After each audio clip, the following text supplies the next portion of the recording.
Hi guys, Namaste. This is Ritu healer astrologer, and today I want to talk about the planet Pluto. Actually, I was going through the astrological configuration of USA for the date of the presidential inauguration. I'm very fascinated by this entire political development that's happening in USA. And you know what I found? I found that Sun and Pluto are conjunct right around the time of the inauguration. And that makes it very interesting. See, Pluto moved out of Capricorn in November and moved into Aquarius. First, let's talk about Pluto. It's a dwarf planet made out of rock and ice.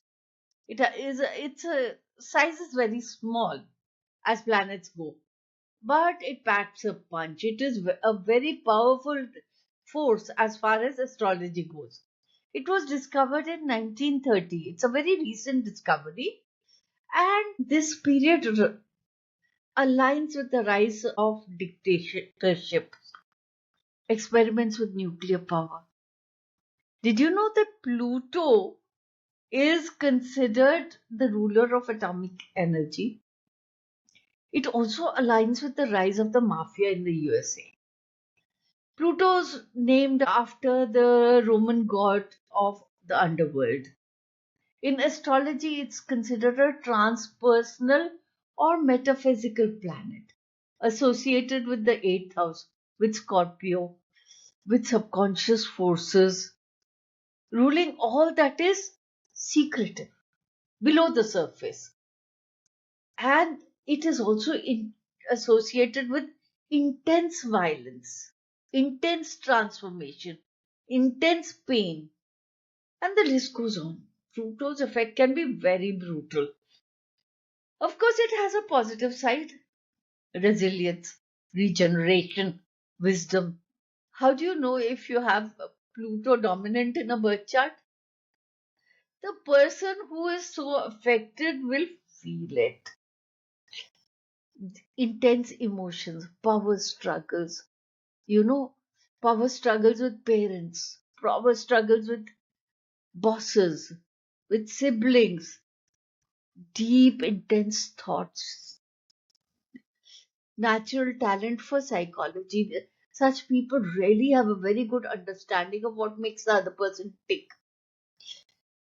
This person has regeneration skills, it has emotional whirlwinds, passionate ones.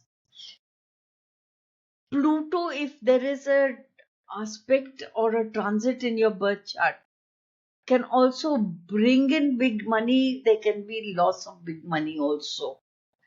Basically, the issue is around change in your financial status. There can, of course, be humiliations, big scandals. Pluto has an elliptical orbit.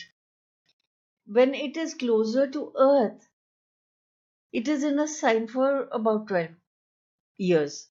And when it's on its furthest, it can stay in a sign for even 30 years.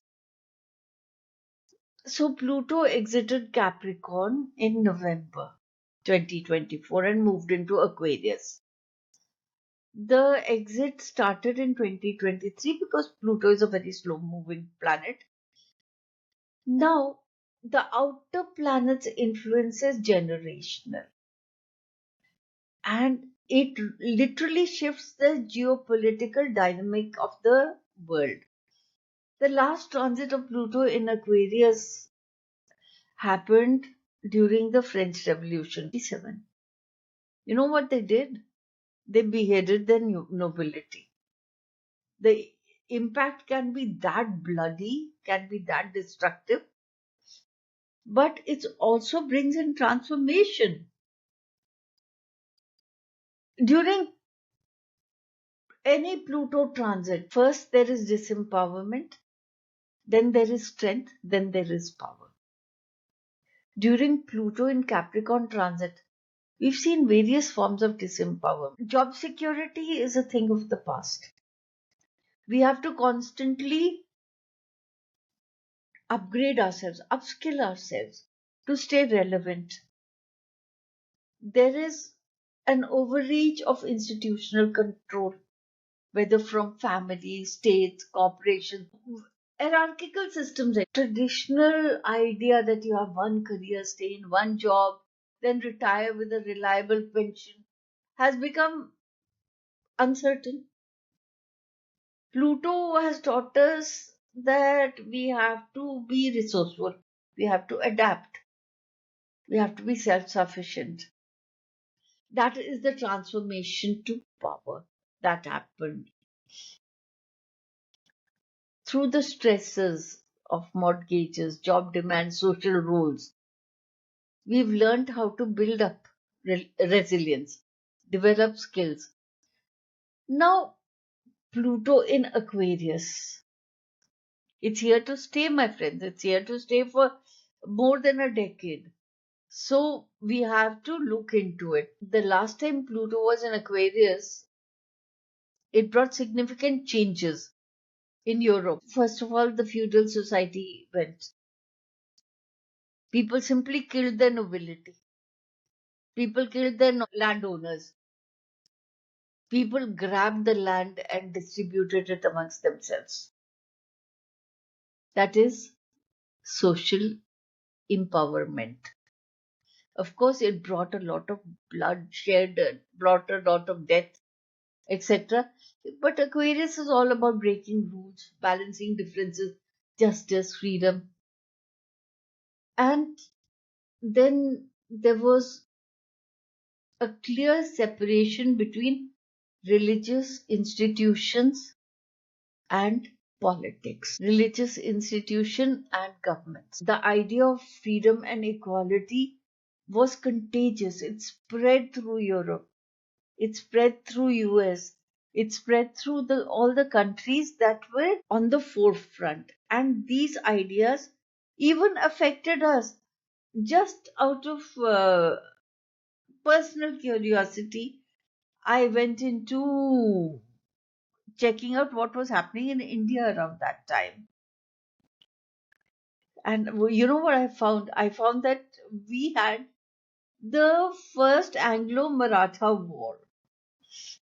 Indians tried to fight against the British. Of course, we got defeated. Warren Hastings restored British law in Surat and Pune. But the idea of freedom and equality was here also.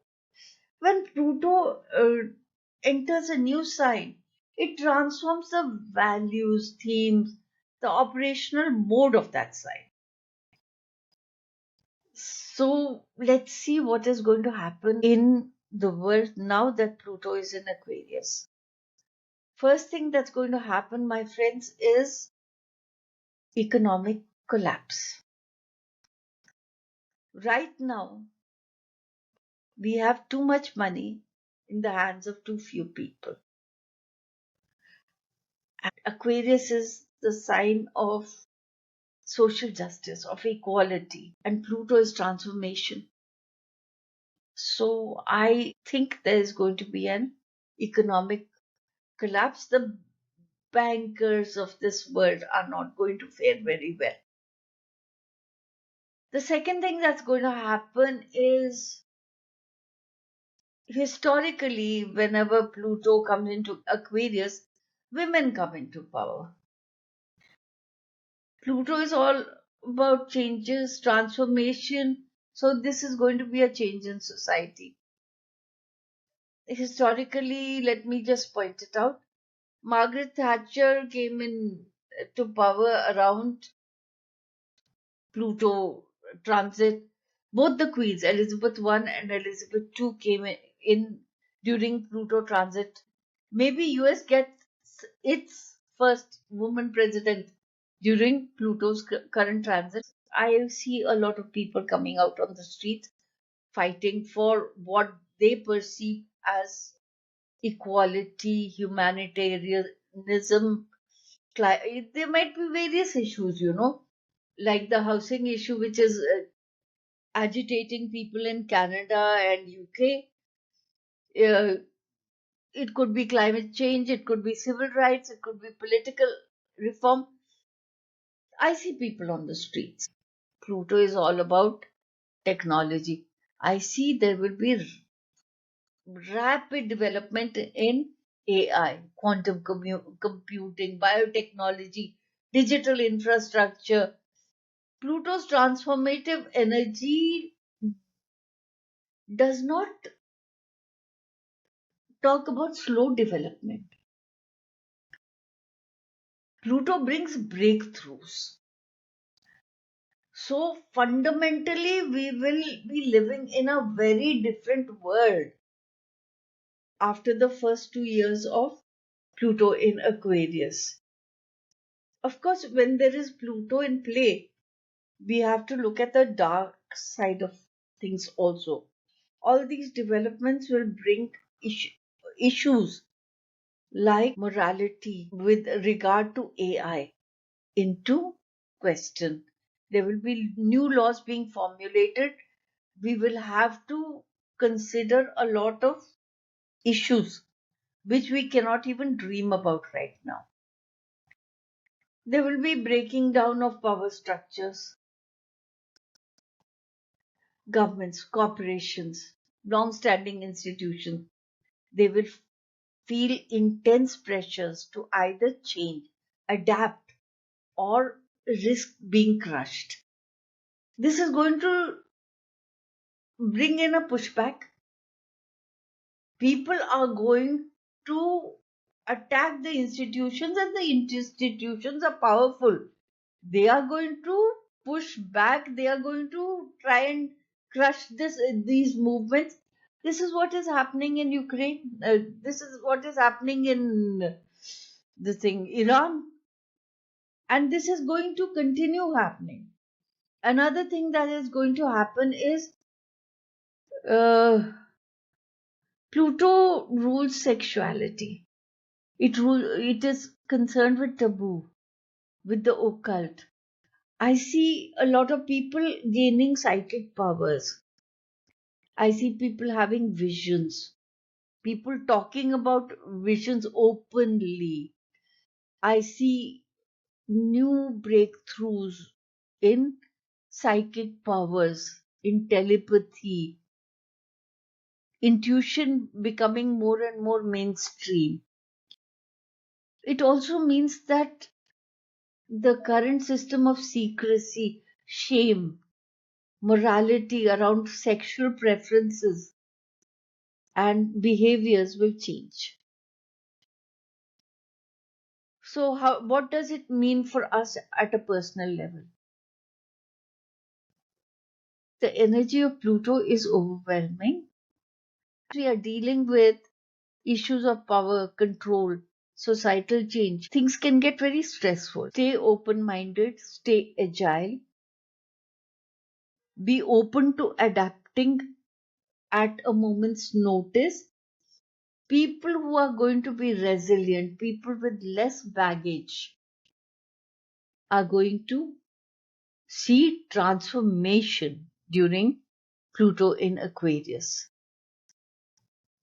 If you like this video, check out my video on the annual horoscope of Scorpio. Scorpio's ruling planet is Pluto. So that should be interesting. And this is Ritu Lalit, healer astrologer. Thank you for listening to me. Until next time, namaste.